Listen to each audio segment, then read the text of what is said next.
ನೀನು ಎಂತು ಯಾರಿದ್ದಾರೆ ಇದರಿಂದ ಅನ್ನೋದನ್ನು ಅವರು ಇವತ್ತು ಹೊಸದಾಗಿ ಹೇಳ್ತಾ ಇದ್ದಾರೆ.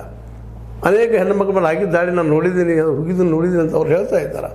ಹೀಗಾಗಿ ಇವೆಲ್ಲ ಒಟ್ಟಿನಲ್ಲಿ ಇವತ್ತು ಏನಪ್ಪ ಅಂತಂದ್ರೆ ಈ ನಮ್ಮ ಧರ್ಮಸ್ಥಳದಲ್ಲಿ ನಡೀತಿರುವಂಥ ಹತ್ಯಾಕಾಂಡಗಳ ದಿಶೆಯಲ್ಲಿ ಏನಪ್ಪ ಅಂದ್ರೆ ಒಂದೊಂದು ಹೆಜ್ಜೆಗಳು ಸಮೀಪ ಹೋಗ್ತಾ ಇದ್ದೀವಿ, ಸತ್ಯ ಸಮೀಪ ಅಂತ ಅನ್ನೋದಾಗ್ಯದ. ಬಟ್ ಸತ್ಯ ಮಾತ್ರ ಹೊರಗೆ ಬರ್ತಾ ಇಲ್ಲ.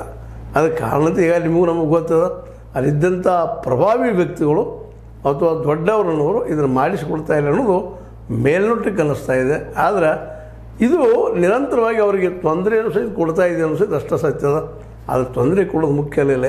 ಆದ ಅನ್ಯಾಯಗಳಿಗೆ ಅನ್ಯಾಯ ಮಾಡಿದ ವ್ಯಕ್ತಿ ಯಾರು ಅನ್ನೋದು ತಿಳ್ಕೊಬೇಕಾಗಿದೆ. ಈಗ ಏನಿದ್ರು ನಮ್ಮ ಮುಂದಿರುವಂಥದ್ದು ಏನಪ್ಪ ಅಂದರೆ ಇವ್ರು ಇರಬಹುದು ಅನ್ನುವಂಥ ಸಂಶಯಕ್ಕೆ ಅಂತ್ಯ ಯಾವಾಗ ಅಂತೇಳಿ ಅಂದ್ರೆ ಇವರಪ್ಪ ನಿಶ್ಚಿತವಾಗಿ ಇವರಿಂದ ಆಗ್ಯದ ಅನ್ನುವಂಥ ದಿನ ಎಂದು ಬರ್ತದೆ. ಅದಕ್ಕಾಗಿ ಎಲ್ಲರೂ ದಾರಿ ನೋಡ್ತಾ ಇದ್ದಾರೆ.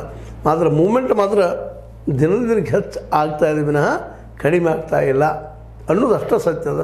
ಇದು ಮುಚ್ಚಿ ಹೋಗೋದು ಅಷ್ಟು ಸುಲಭ ಅಲ್ಲ ಅನ್ನುವಂಥ ಮಾತು ಸಹಿತ ಕಂಡು ಬರ್ತಾಯಿದೆ. ಒಟ್ಟು ಏನೋ ಆಗಲಿ ಧರ್ಮಸ್ಥಳದ ಎಲ್ಲ ಘಟನೆಗಳು ವಿಶೇಷವಾಗಿ ಏನಾಗ್ಯದಪ್ಪ ಅಂದ್ರೆ ಇದು ನಮಗೆ ಸತ್ಯ ತಂದು ಕೊಡ್ತದೆ. SIT ಮತ್ತು ಸತ್ಯವನ್ನು ಮುಚ್ಚಿ ಹಾಕೋದು ಸಹಿತ ಈಗ SIT ಕೈಯಲ್ಲಿ ಇಲ್ಲ ಅಂತ ಅನ್ನಿಸ್ಲಿಕ್ಕೆ ಇತ್ತೀಚೆಗೆ.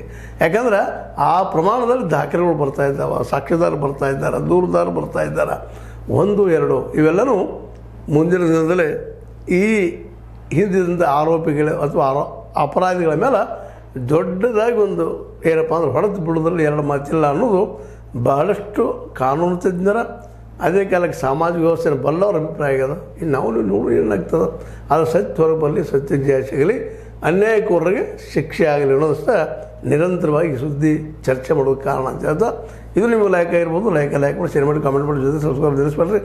H16 ನ್ಯೂಸ್ ಅರ್ಥ ಸೇರಿಸಿ ತರ ಇದು ಸತ್ಯದ ಕೈಗಳಲ್ಲಿ ವಂದನೆ.